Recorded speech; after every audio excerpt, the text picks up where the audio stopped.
저는 어디 가서 뭔가 색다른 것만 보면 이거 나만 하는 거 같이 해요. 그래서 5년 최소 5년이 넘었어요. 5년 넘게 정성을 들여서 거기서 그 음식점에서 직접 세미나 하는데도 한 5번은 참석을 했어요. 그렇게 해서 친해져가지고 오늘 여기 모시게 됐어요. 여기 모신다고 그러니까 어떤 사람이 거기서 만난 사람이 음식점에서 성냥 음식도 먹고 좋은데 왜 이렇게 모시냐고 그래서 거의 답장은 안 썼는데 실제 본인이 이렇게 와서 책도 2권이나 내신 분입니다.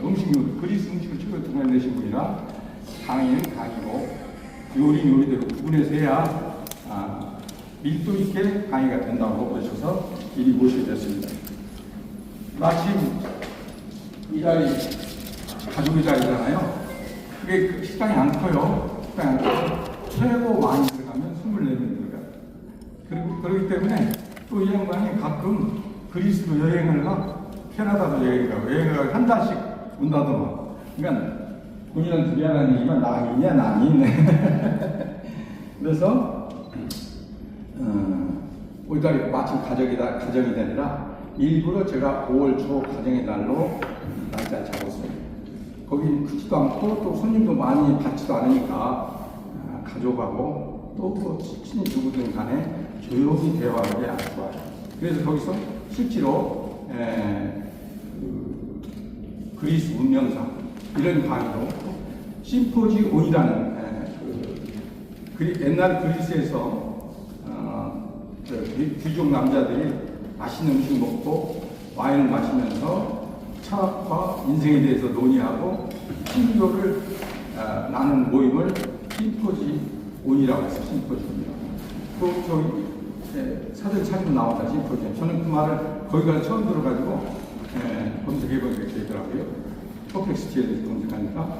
그래서 거기 심포지온도 참석을 하고 그랬는데 어쨌든 거기에 조용하게 그러니까 그런 모임을 진행할 수 있다는 게 스크린까지 다 있어요. 그런 진행할 수 있다는 게 뭐냐면 조용하게 품격 있게 대화할 수 있는 그런 공간이에요. 그래서 저는 지금 오늘 제가 명함도 가주시라고 하나씩 나눠드렸는데 강의 귀하게 모셨으니까 강의만 잘 들을 게 아니라 PR도 해드려야 제가 강의를 보시면 PR도 해드린다. 그래야 다른 분들도 강의를 보실 거니까 이렇게 모시게 됐습니다. 그 강사님은 전경무 강사님을 모시겠습니다.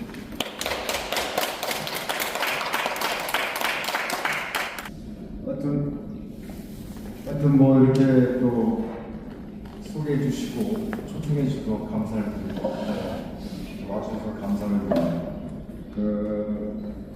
저는 합정동 7번 출구에 있는 근처에서 조그만 그리스 음식점을 하고 있는 대표님 사장이자 알바이자 직원입니다. 1인 3명을 하고 있는 조그만 오너 셰프라고 해서 보통 그런 일을 하고 있고요. 그 다음에 또 책을 한 6권 정도 낸 작가이기도 합니다. 5년 전서부터 이제 글을 쓰기 시작했는데 글보다는 만화 그림을 좋아해서 그런 생활을 하고 있습니다. 그래서 오늘 짧은 시간 한 40분 정도 이제 이야기를 하게 되는데요.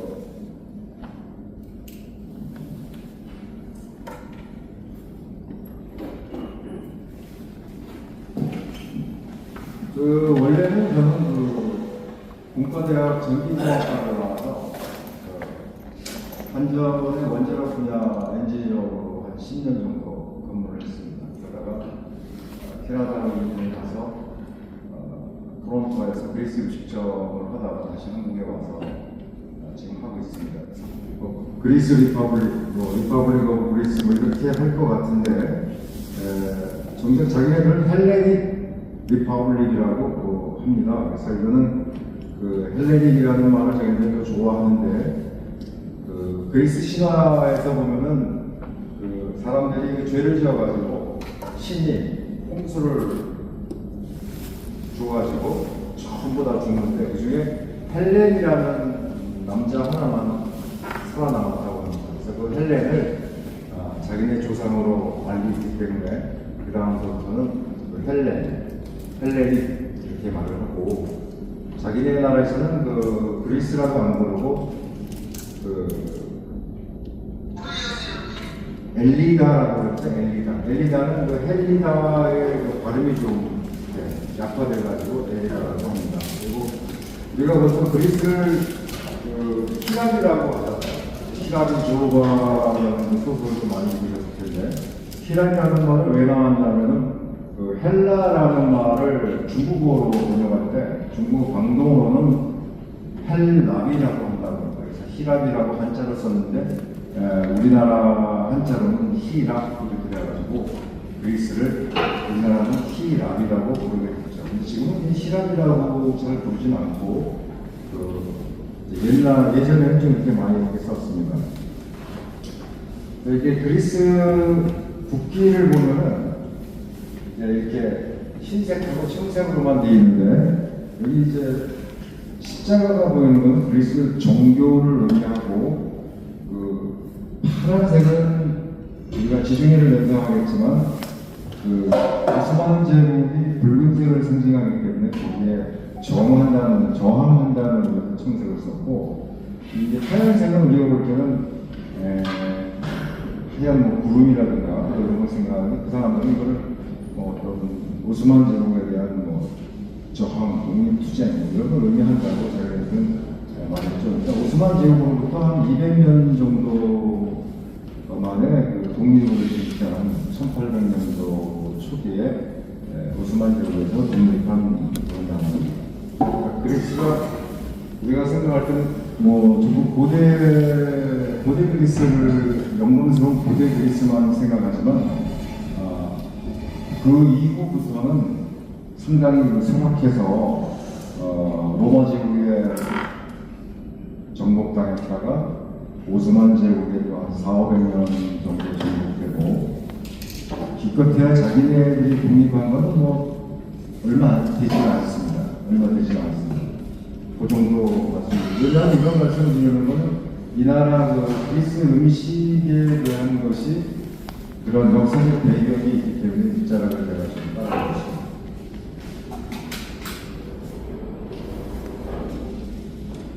그 다음에 그리스는 그리스 위치 잘 아세요?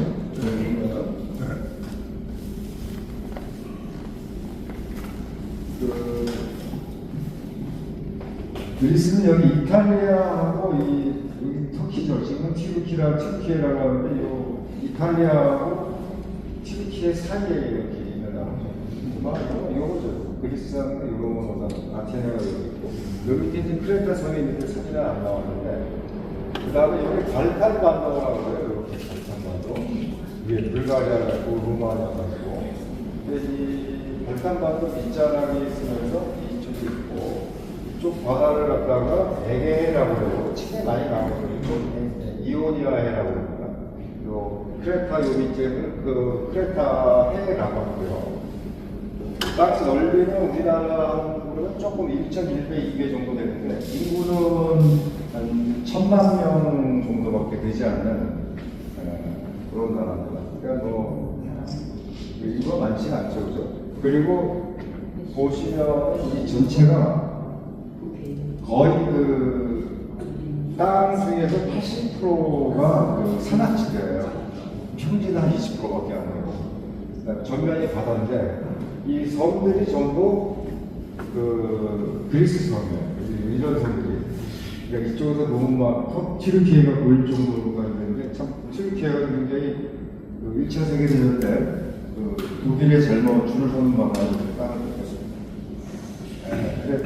어쨌든 그런 정도 기본적으로 말씀드리고요. 이 사람들이 이제 전부 산이고 평지가 20%밖에 안 되니까 드문드문 이렇게 있잖아요. 이런 데 스파르타이든지 이런 쪽에 여기 옹기종기 모여 살다 보니까 교통도 안 좋고, 그러니까 이 도시국가가 그래서 형성됐다고. 아테네, 스파르타 괜히 도시국가가 발전된 게 아니라 산악지대에다가 드문드문 평지가 있고 서로 교통을 못하니까 뭐 조금만 더 옹기종기 모여가지고 자기네들 나라가 형성된다고 이렇게 말합니다. 그러니까 이 사람들이 뭐 땅이 척박하고 산이 많으니까 할 수 없이 먹고 살려고 바다로 나가서 이제 많이 조선업이 많이 발달했고 지금도 해운 강국으로 지금 뭐 자리잡고 있다고 부상에는 그렇게 많고 그렇게 생존할 수밖에 없었죠.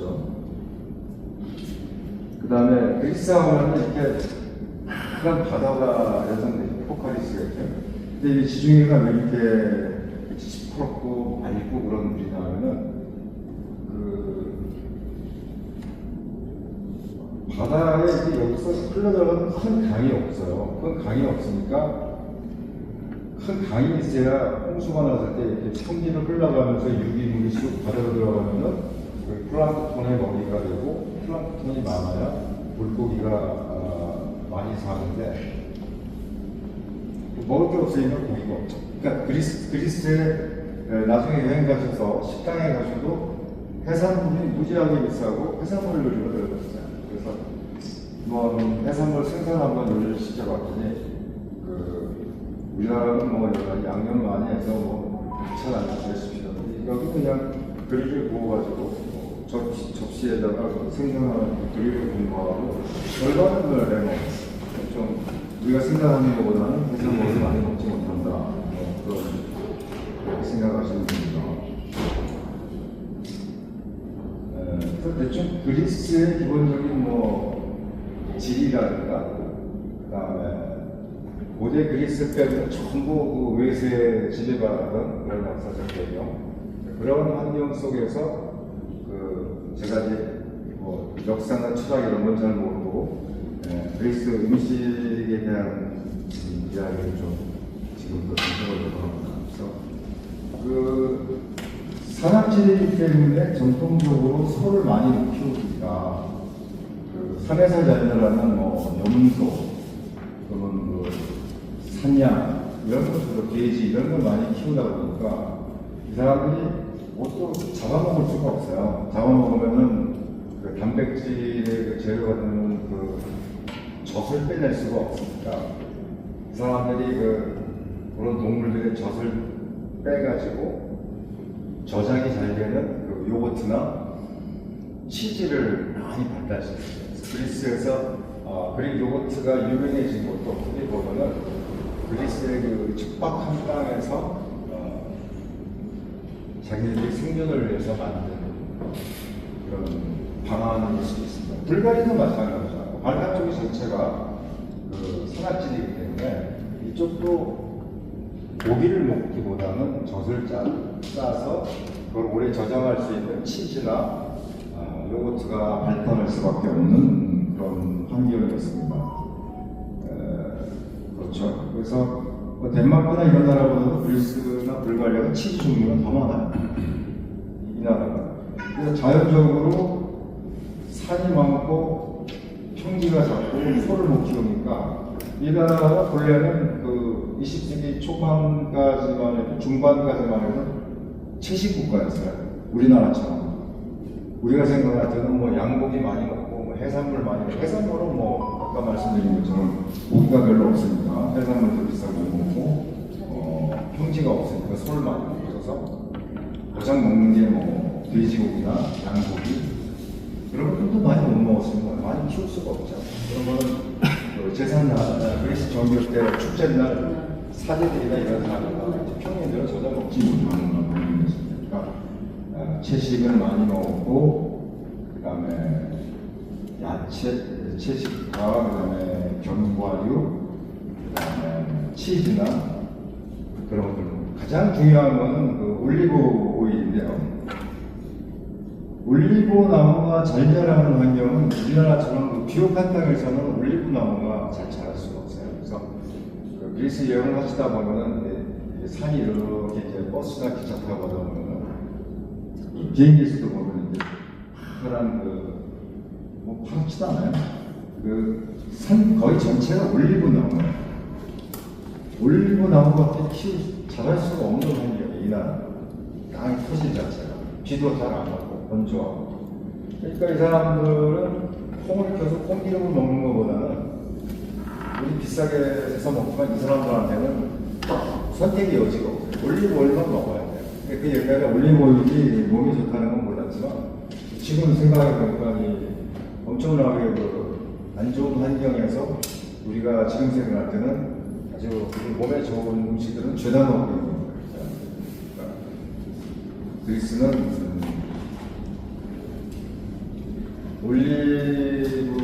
올리브의 천국이다.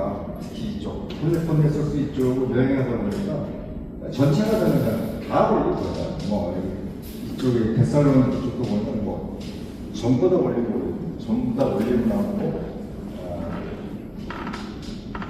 그거로 다 요리합니다. 저도 지금 가게에서 엑스트라 버진 올리브 오일로 낮에 제가 밥 먹을 때는 달걀 후라이로 올리브 오일로 해먹고 그러고 있습니다.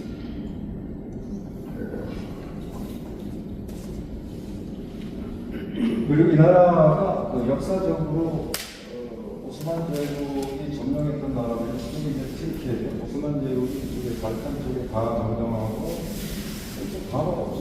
다 먹고 이쪽은 못 먹었어요. 이탈리아는 못 먹고 발칸 쪽하고 밑에 이제 레바논, 시리아 저쪽에 이스라엘 같은데 또 아프리카 북단의 튀니지 정도까지 먹었기 때문에 이 나라에는 그 오스만 제국의 음식 바꾸어 말씀드리면은 이슬람 음식이 상당히 영향을 미쳤어요. 400년, 500년을 존재했으니까. 그리고 그리스인들 자체도 자기네들이 그리스인이라는 자각을 하지 못할 정도가 되는 거죠. 우리는 오스만의 신인인가 이럴 정도로 생각했었고, 어쨌든 그 음식의 영향을 따라서 이탈리아나 프랑스 이쪽은 그리스 때문에 이쪽 세력의 그 침입을 안 받아서 음식 측면에서 보면은 확연하게 차이가 나요. 이쪽은 허브라든가 향료 같은 게 이쪽, 옛날 페르시아서부터 이쪽 음식이 많이 영향을 줬고 이쪽은 받지 않았어요. 프랑스, 스페인. 그러니까 대충 이 동네니까 음식이 비슷하겠다 싶지만 사실은 맞지 않는 것 같습니다. 많이 틀린 거예요. 제가 음식을 하면서 역사를 잘 모르다가 음식을 하면서 비행기를 쓰다 보니까 이게 이쪽은 왜 이렇게 이쪽하고 틀린가 이런 나라가 가까운데 지금 많이 이쪽 영향을 많이 받았고 근데 나중에 또 여행을 가시면 지금은 또 여기 셰프들이 이탈리아를 많이 유학을 가가지고 이렇게 지난 3년 전에 가봤더니 이탈리아 음식인지 그리스 음식인지 막 섞여 있더라고요. 그러니까 뭐 항상 변하니까 고정된 건 아닌 것 같습니다. 그래서 지금 제 음식 사진 한번 보여드릴게요. 저도 이제 만들었던 치즈가 있는데 이거야. 치즈 사진이 빠져있네. 페타, 아까 갖고 왔는데 옮기는 과정에서 빠진 거. 페타 치즈라고 해서 아까 염소젓으로 만든 페타 치즈가 그릭 샐러드 보면 그냥 하얀 치즈 같은 거죠. 소스 같은 거. 그렇게 페타 치즈라고 하는데 그것이 그 염소젓으로 만든 그거예요. 그래서 그거를 가장 그리스인들이 많이 먹고 또 자기네들이 신물이라고 할 수 있는 그런 치즈인데 소금물에 이렇게 저장을 하죠. 냉장고 없던 시절에 저도 페타 치즈를 만들었었어요. 염소젓은 아니고 목장에서 사다가 우리나라에 페타 치즈가 수입이 안 될 때는 한 3년 정도 제가 한 10시간 정도 걸리는 걸 밤새워서 1~2번 정도로 만들었었는데 짭짤하죠. 나중에 또 저희 식당에 오실 기회가 있으면은 지금 말씀드린 대로 페타 치즈 그래서 또 맛보실 수 있을 겁니다. 그 다음에 음식선이 다 날라갔네요. 보니까. 그래서 이제 음식이 그리스하고 특히 이스탄불을 여행하신 분들은 그리스 음식점에 오셔가지고 저한테 그런 말씀을 하세요. 손님들이. 이게 뭐 그리스 음식입니까? 터키 음식입니까? 이렇게 얘기하는데 뭐 비슷하고 어떤 건 그리스가 느끼고 어떤 건 튀르키예가 느꼈다 이렇게 말씀드리고 지금도 서로 누가 원조냐 하는 그런 다툼이 벌어지는데 케밥들 많이 드셔봤잖아요. 근데 그 그리스 여행 가시면 케밥 비슷한 그 기로스라는 거를 많이 드세요. 기보스요? 기로스. 기보스. 기로스 식사들이 나가네. 그 피타 빵이라고 하는 동그란 밀전병 같은 거 있잖아요. 케밥. 그런 거 그리스에 똑같이 먹습니다. 그거에 이제 뭐 치키 소스라는 그 요거트 소스를 해가지고 이렇게 두루마기 쭉 말아가지고 먹는 음식인데 그것뿐만 아니라 음식 사진이 지금 날라가서 보여드릴 수 없는 한 3개 정도 가져왔는데 한 수 없이 말씀을 드리겠습니다. 그래서 그런 거라든가 뭐 무사카라고 해가지고 그 채소에다가 쇠고기 소스를 덮고 베시멜 소스를 이렇게 오븐에 구워 먹는 그런 음식 그런 것들도 저도 여기 여행을 안 갔을 때는 여기만 먹는 줄 알았어요. 저도 그 엔지니어 출신으로 캐나다 이민 가가지고 그리스 식당을 인수해서 그 사람들 레시피를 받아서 거기서 음식만 했지 백그라운드 역사적 백그라운드를 몰랐는데 직접 이제 여기 음식 여행하고 여기 음식 여행을 가봤더니 이쪽은 똑같이 무사카라고 그래요. 루마니아도 무사카라고 그래요. 여기는 이름은 틀린데 거의 모양은 유사한 그런 식문화가 서로 이제 비슷하게 서로 주고 영향을 받았다 이런 말씀을 드리겠습니다. 그 사진이 없네. 없고요. 뭐 커피 같은 것도 그리고 커피 같은 경우도 터키 커피하고 똑같아요. 이렇게 가루를 이렇게 끓여가지고 뭐 서로 이름만 그릭 커피, 뭐 튀르키 커피라고 해서 똑같습니다.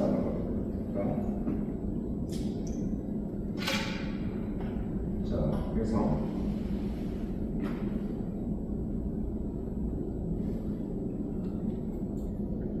여기 제가 이제 여행 가서 찍은 사진인데 이게 에게해의 이카리아라고 하는 장수 마을의 한 섬인데 세계 3대 장수촌인데 거기에서 이제 가서 뭐 부둣가에서 해안에서 이제 사진을 찍은 거예요. 근데 바다가 너무 파랗죠. 아까 말씀드렸을 때 보여주려고 했던 장면이었는데 이 학생들이 그때 시간이 2시 반 정도인데 학생들이 낚시를 하더라고요. 이 동네에 조금만 더는데 제가 그래서 학생들이 공부 안 하고 낚시 도망 나왔나 생각했죠. 그리스 2시면 모든 게 다 은행이고 뭐 학교고 전부 2시면 끝나기 때문에 뭐 이 학생들이 뭐 학교를 그냥 장가를 하는 게 아니라 이렇게 뭐 정상적으로 맨날 이제 이 학생들은 학교 파해가지고 뭐 학교 끝나고 학원 가고 뭐 이렇게 하루 종일 이렇게 막 다니는데 업무를 다니는데 이 광경을 보면서 참 이렇게 학교 끝나가지고 이렇게 파란 지중해를 많이 보면서 청년기까지 이렇게 하겠죠. 뭐 나중에 이제 나이 먹으면 좀 20대 되면 뭐 아테네로 가고 뭐 다른 데로 갑시다. 이렇게 성장한 애들의 뇌와 우리처럼 막 학원 다니고 이런 사람들의 뇌는 좀 다르지 않을까 그런 생각을 해봤습니다. 뭐랄까요? 한편으로는 그렇기도 하고 한편으로는 이래서 그리스는 좀 성장이 좀 더딘 그런 나라인가 이런 생각을 잠깐 해봤습니다. 자, 그래서 그리스가 이렇게 뭐 채식 국가고, 그 다음에 올리브 오일, 뭐 고기는 안 먹는 나라 같지만 역시 이 사람들도 근본적으로 고기를 먹고 싶은데 못 먹는 거잖아요. 그러니까 아테네에 이제 또 들려가지고 아테네 중앙시장에 여행 가면 항상 그 나라 시장을 둘러보는데 뭐 이스탄불이건 뭐 이탈리아 소피아건 그리스 다른 데 지역마다 그 가격통 시장, 전통시장을 둘러봐요. 근데 아테네에서도 가봤더니 그 중앙시장에 우리나라 그 마장동 같은 이런 큰 시장이 있더라고요. 여기서 보면은 이 고기들이 보면 소고기가 걸린 게 아니죠. 소고기가 걸린 게 아니라 이거 뭐 돼지고기고, 이거 뭐 양고기고, 다 양고기입니다. 그럼 토끼고기도 걸리면 토끼고기 나오거든요. 이렇게 이게 오래된 전통 아침에 중앙시장이니까요.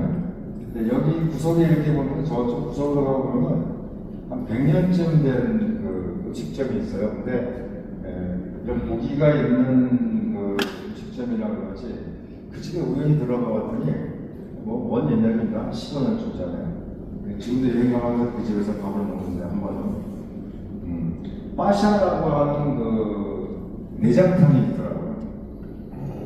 우리나라 도가니탕 같은데. 그러니까 고기가 귀한 나라이기 때문에 살코기만 먹을 수가 없잖아요. 소머리국도 있어요. 소머리국.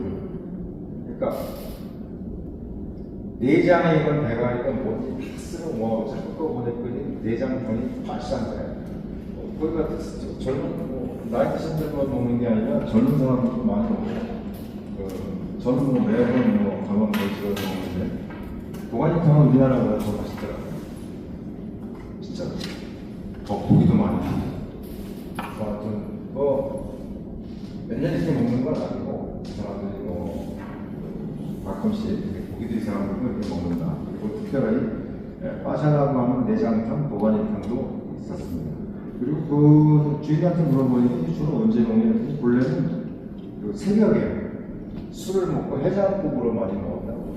그러니까 우리나라 선지국처럼 사람들도 뜨거운 물에 그리고 특별한 거는 그 식탁에 보면은 이만한 뚝배기에 고춧가루가 이만큼 수북이 쌓여있고 또 스푼이 꽂혀 있었어요. 그래서 어떻게 먹냐면 목에다 딱 써가지고 우리 다대기라는 사람처럼 그네들도 뜨거운 국물에 고기가 있고 내장이 있고 그게 있는데 도가니가 있는 거다가 고춧가루 한 숟가락을 넣어가지고 뜨끈하게 먹는 거. 그러니까 사람이 술 먹으면 그런 본능이 있는가 그런 생각이 들었습니다. 자, 그래서 제가 이제 셰프로서 캐나다에서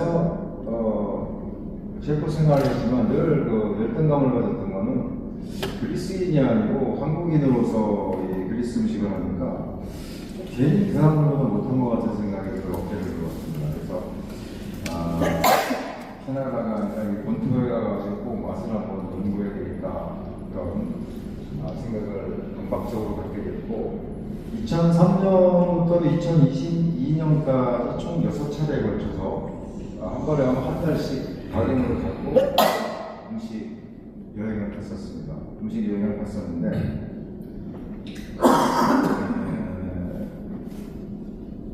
다섯 번째에서부터는 이제 셰프가 아니라 비행기를 써야겠다는 작가적인 그런 시각으로 이제 여행을 갔었죠. 그래서 제 요리 여행기에는 레시피라기보다는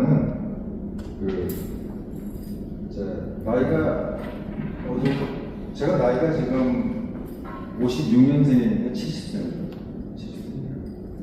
그러니까 60 중반 이후서부터는 좀 레시피 자체보다는 어떻게 하면 그리스인들 궁금해지기 시작했어요. 그때 음식보다 더.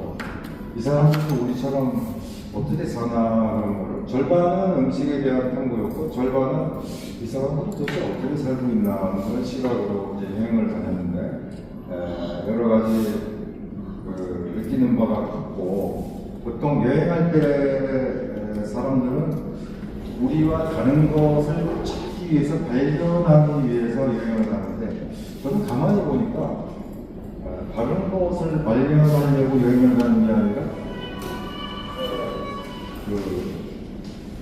전에들도 우리가 똑같이 뭔가 같은 거는 뭔가 이런 걸 좀 찾으러 여행을 하는 거예요. 그러니까 저 사람들도 같은 우리 살아오면서 뭔가 이렇게 고통스럽고 어려운 면은 없나 하는 그런 부분을 저는 좀 많이 봤는데 역시 이 사람들도 우리처럼 화려한 여행지에서의 모습이 아니라 밤중에 버스 정거장에 피곤해 죽는 그 일하는 사람들, 아침에 아이를 유아원에 마치고 하품하면서 지나가는 애기 엄마라든가 이런 모습을 이렇게 지켜보면서 참 우리나라 참 사람들도 참 피곤하고 좀 이렇게 살고 있구나라는 것을 발견하고는 한편으로는 좀 애잔했고 한편으로는 또 안도했습니다. 우리만 그런 게 아닌가라는 생각이기 때문에 그래서 도움이 됐습니다. 그런 면에서는. 그래서 여행기 9권을 냈습니다. 이 게임이 2권을 냈고요. 그리고 시간이 많이 됐네요. 그래서 이제 음식에 대한 이거 진짜 드셔보아야 되는데 그냥 대략 이렇게 어떠라는 말씀을 드리고 제가 이제 셰프로서 공대를 나와서 엔지니어로 10년을 살다가 캐나다로 와서 그리스 직장을 들고 지금은 셰프이자 작가이자 만화가이사 그런 생활을 하고 있습니다. 그래서 언제까지 제가 이 일을 할 수 있냐고 많은 사람들이 물어봐요. 나이가 70 정도 되니까 후배들도 그렇고 또 선배들도 그렇고 너 언제 혼자냐 이렇게 해서 잘 울지 왜 지금 독생하고 있는 혼자서 뭐 넉넉지 못해서 그런 것도 있습니다. 그런 것도 있지만 어떻게 보면은 내가 원래 어렸을 때부터 하고 싶었던 일, 원래는 만화가가 하고 싶었었으니까 누구나 만화가 되고 싶은 어린아이들이 많았지만 저는 좀 집착이 되는 것 같아요. 만화를 만들고 스토리를 만들고 이런 걸 좋아했기 때문에 지금 그런 일을 꾸준히 진행하고 있고요. 지난해에는 음식점에 이어서 출판사 자미로를 오픈했습니다. 그래서 자미로는 그 재미로라는 말을 또 경박하게 되기다가 자미로라는 말을 했는데 좀 즐기면서 이런 일도 하자 그런 의미에서 출판사를 했고 작년에 비행기 한 권과 영어 단어 외우지 말라는 그 영어 학습서 3권을 해서 4권을 출간했습니다. 출간하고 지금은 이제 책은 잘 안 팔려요. POD라고 해서 Printing of Demand라고 해서 책방에는 없어요. 교보문고에는 교보하고만 계약을 했는데 교보 광화문 같은 데는 없고 인터넷에 광고는 떠 있고 그걸 주문하면은 3일간 교보문고에 인쇄소에서 해가지고 보내주는 그런 시스템이 있으니까 제가 종이책을 갖다 관리할 자신이 없었기 때문에 근데 뭐 그렇게 진행할 때 같은 수익을 떠나서 그런 일을 할 때 늘상 새로운 스토리를 만들고 또 어떤 그림을 그리면 이제 그리스 음식 문학이라는 느낌은 참 나오는 거죠. 진짜 스토리고 표지 디자인은 이제 따로 해주셨습니다. 여기 보면은 이제 여기 자미로라는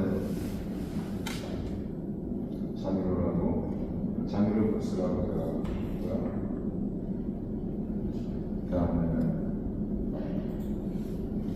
이게 이제 영어 단어 외우지 마라는 것도 시리즈로 밀편, 3편을 했습니다. 이 작업하는 동안은 뭐 매일 하루에 아침에 1시간 정도 작업을 해서 3년 정도 걸렸습니다. 일요일 날 3-4시간씩 스타벅스나 허리스 커피 같은 데 가서 노트북으로 작업을 했고요. 여기 이제 영어 단어 책에 나온 사파 하나를 맨 처음에 나온 사파 하나를 제가 그린 겁니다. 그러니까 프로포즈라는 거는 적두와 앞에다가 원을 좋다. 사랑하는 이 고양이한테 뭐 이걸로 해서 사랑해 그러면 프로포즈고, 프로포즈가 사랑을 고백하다라는 뜻이 제안하는 말도 있습니다. 물고기 대신에 제안서 같은 거를 상사한테 넣으면은 프로포즈는 제안하라는 뜻이 되기도 하죠. 그래서 그런 적도 중심으로 단어 하나하나마다 이렇게 그림을 그려가지고 한 1000개 단어를 이제 세 권에 나눠서, 그러니까 만화를 한 1000개 정도 이런 거 그린 거죠. 그러니까 하고 싶었던 거 했어요. 그래서 영원이었습니다. 다행히 이제 교구 같은 데서 풀리지 않는데 밀리의 서재였는데 한 10일 전에 등록을 해서, 밀리의 서재 아시죠? 전자책방인데 밀리의 서재를 10일 전에 등록을 하고 좀 실망은 됐었는데, 거기는 10일 정도 됐는데 요새 이렇게 들여다보니까 하루에 대여하고 이렇게 보면 자꾸 정산이 이렇게 팍 쌓여요. 근데 하루에 보통 한 24,000원 정도가 계속 쌓이더라고요. 그래서 이것도 괜찮다라는 생각을 해봤습니다. 제가 뭐 우리 앞에 계신 우리 여러분들보다 우리 회장님의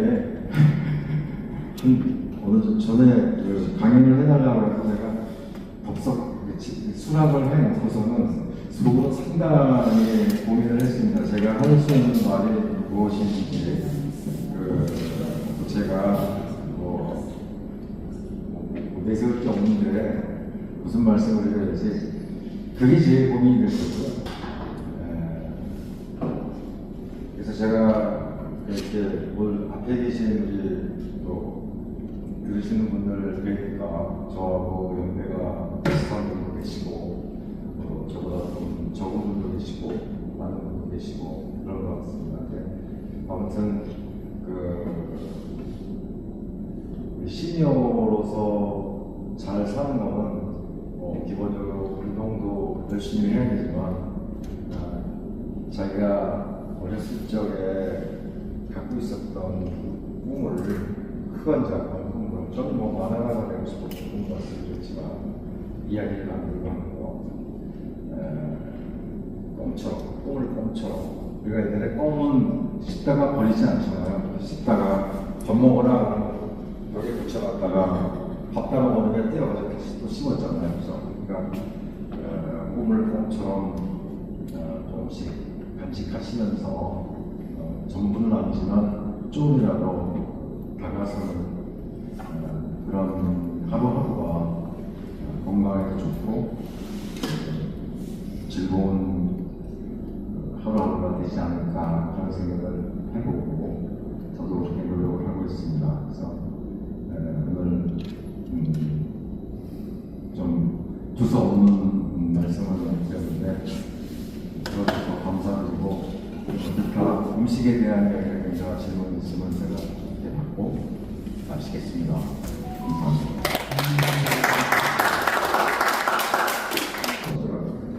그리스도 그렇잖아요. 더운 나라이기도 하고 음식 상황이 남도 음식이 짠 것처럼 스페인도 뭐 낮에 여름에 45도까지 올라가는 나라이기 때문에 지중해권 남유럽 쪽에 짭짤하긴 한데, 제가 보기에는 그리스는 좀 많이 악화됐습니다. 뭐를 위해서 평화를 이런 걸 위해서인지 많이 싱거워졌는데 옛날보다 6차례 가는 걸 좀 느낌이 더워져요. 외국에 나가면 대부분 외국 음식은 평균적으로 가격이 우리보다 좀 낮더라고요. 근데 혹시 한국에 와 있는 그리스 음식 같은 거는 왜 좀 특별시 외국식이라 더 비쌀 때가 아닐까요? 그 제가 지금 니들 식당이나 샌드위치는 제가 10년째 그냥 마음을 더 사고 있고, 저희 식당은 오늘 보시면 브릭셀러하고 빵 그런 거 나오고, 또 다른 식당이나 10,000원, 15,000원에 보실 수가 있네요. 건강하게 나오고, 다른 음식들도 제 음식 정도 12,000원, 20,000원. 그러니까 그 샐러드 값 때문에 굉장히 싼 거죠. 손님들 지난 4년간 음식 가격은 안 올렸습니다. 그러니까 언제 그 건물주가 나가라면 나가야 되는 운명인데 그 영국지 않고 그 영화로 치면 페이스북 되겠다라는 생각이 좀 강박적으로 들어서 문 닫더라도 손님들이 좀 욕심으로 그냥 나가는 이럴까봐 그냥 유지를 하고 있습니다. 조금 올릴 수 있어요. 처음에 가격은 고정됩니다. 17,000원 샐러드 포함해서 양고기 같은 건 좀 비싸죠. 그리스다. 그리스면 그리스의 우리 큰 콜로세움 그리스의 큰 신전은 생각이 안 나고 그리스하면 우주부터 생각이 나요. 나이 먹으면 다른 유명한 거 잘 보면 잘 생각이 안 나고 이게 맛있게 특이하게 또 혀를 대본 것들이 기억이 남지 않습니까? 그런 의미에서 오늘은 그리스 가격이 들었으니까 그리스에는 우주라는 소리 있다. 이걸 하나 기억하시면 좋겠다. 이상 마치겠습니다.